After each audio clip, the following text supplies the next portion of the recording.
Много хубава самобръстачка си взел, Антоне. Страшно бръсне. Нали можеше да я ползвам? Може, ама трябваше да ме питаш преди това. Нова самобръсначка ли си взел? Отде взе пари? Добре, айде, играй, че ще ме убият. Я да видя хубаво ли бръсне. Оф, човек да не си купи нещо в тая къща, бе, играй, моля те. Много хубаво бръсне.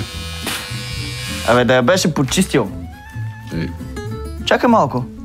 Ти досега не се ли бръсна? Да. Що имаш брара?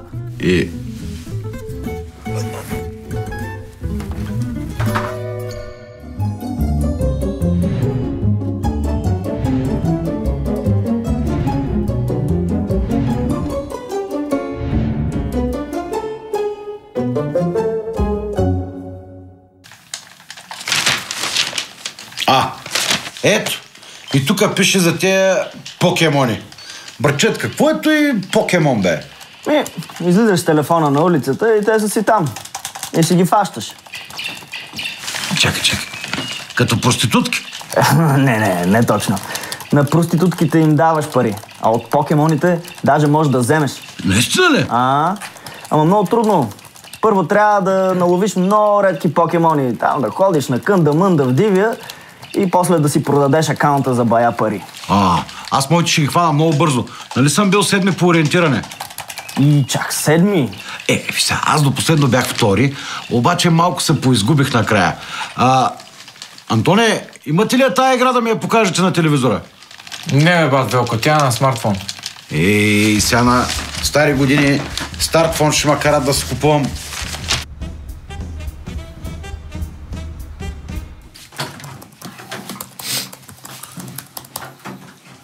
Много рано стана, бе, човек, 11 часа. Чакай, че разчатвам тук една. Как е?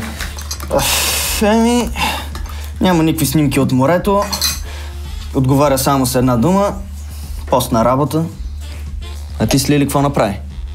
Нищо. Извиних и се цяла седмица и се извинях. Накрая се съгласи да излезем и сега чакам да стане време, че да извън. Да извъннеш? Вие сте като някакви аборигени. За вас чат няма ли? Писах и във фейса, ама... Тя по принцип много не влиза в този фейс и не ми отговоря. Какви са тия хора, бе? Какво правят по цял ден? Къде ми е телефона, бе, човек? Пак не си го взел. Не, ама искаш ли да ти извънна?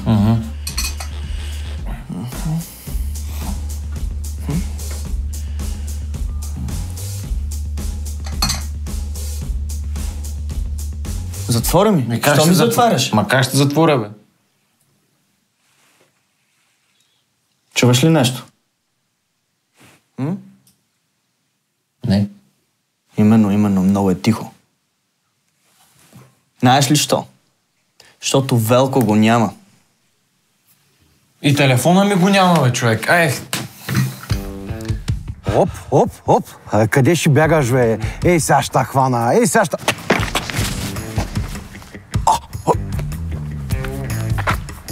Добре, погледни го от добрата страна. Може би Велко ти е взел телефона, продал го е, избягал е. И повече никога няма да се върне. Това ще е много хубаво, да. Ама, мерси за подкрепата. Ама друг е проблема. Цяла седмица си пишем с Лили, обяснявам и извинявам се. Най-накрая се навия се видим и какво, вързвам и тенекия. Ти как би реагирал на това? Изобщо нямаше да се занимавам с тебе. Ето. Аз по принцип нямаше да се занимавам с тебе. Пише във Фейсбук, не отговаря. Как да отговаря? Като се занимаваш с такива извратени, дето не чатят. Колко пъти да ти казвам? Ако една жена няма снимка от морето с краката е така като кренверши, ако няма снимка в кенефа пред огледалото с дукфейс, значи нещо има, не е наред, бягай. Как да се свържат двама души, когато нямат интернет и Фейсбук? Какво да правя? Що не отидеш да извъннеш на вратата? Да, мерси.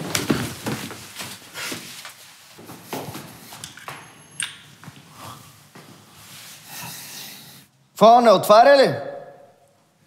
Не, все едно някакъв телевизор се чува обаче вътре. Май се крие. Чукай! И викай! Викай! Лили! Какво си се развикал, бе? Не става! Не отговаря, а? Аз ако знаеш колко съм чатил с такива, дето не отговарят... Няма. Седни. Стига вече Стоев Панайот. Целият Бог го обърнахте на почкарник. Стоева, знаех си, че си ти. Мъжът ти ли се напипа? Къде ще бягаш, а? Къде ще ходиш, а? Хей, сега ще скъсам. Че кой бяга, у нас или у вас?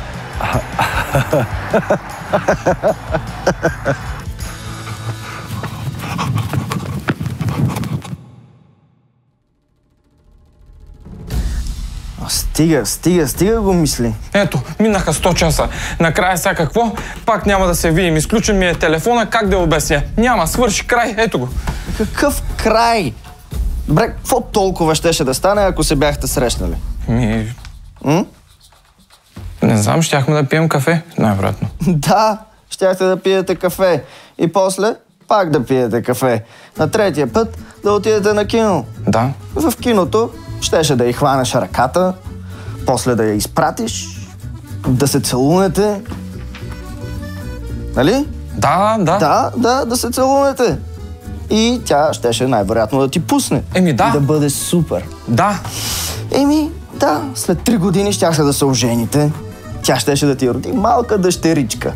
Щяхте да кръстите естествено на името на майка й. Иванка. Ванчето.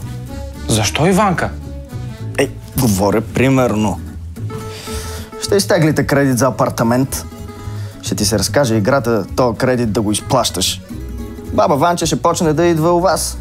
Първоначално рядко, после всеки ден. Лили ще е винаги на страната на майка си. Ти ще сменяш памперси, ти ще киснеш чорапи. Лили ще напълне и ти ще напълнеш. И ще опреживееш. А Лили изведнъж ще започне да отслабва и да се разхубавява. В началото ще зарадваш, ще си помислиш, че е заради тебе. Ама не е заради тебе. А заради кого? Валентин Желев. Архитект. С къща в Бояна. Изтънчен, възпитан, добре облечен. Спортува. Обича алпинизъм и йога. Знае 4 езика. И е с такъв. Абе, няма такива хора, ай стига лъга, бе. Лили, тя така се е мислила, преди да срещне Валентин Желев. Добре, да, с нас какво ще стане? Развод. Детето е апартамента за нея, кредита за тебе. Тоест, с една дума искам да ти кажа, Велко ти направи услуга, че ти взе телефона. Аре сега. Да, те скъсам на FIFA и стига си мислил за глупости. Да, добре. Добре, ти откъде знаеш, че има такъв Валентин Желев? В живота на всеки мъж има един Валентин Желев. Освен ако не си ти. Ти Валентин Желев ли си? Не. Пускай играта. Къде, бе? Къде ще ходиш, бе? Ела тук, синьо говедо мръсно! Какво?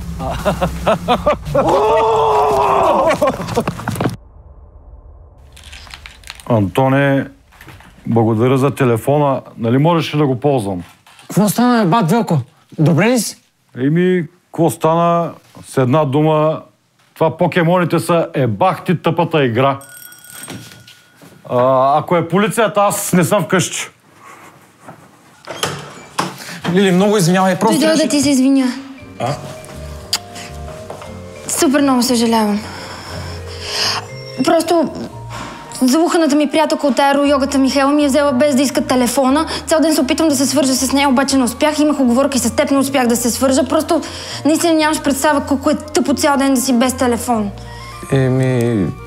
Имам някаква представа. Ако искаш, може утре да правим нещо заедно, да ти се реванширам. Да, може, да. Добре, супер! Чакай, само исках да те питам нещо, извинявам се много, обаче майка ти как се казва? Петя, защо? Не е Иванка. Не. Добре, супер. Чао. Чао.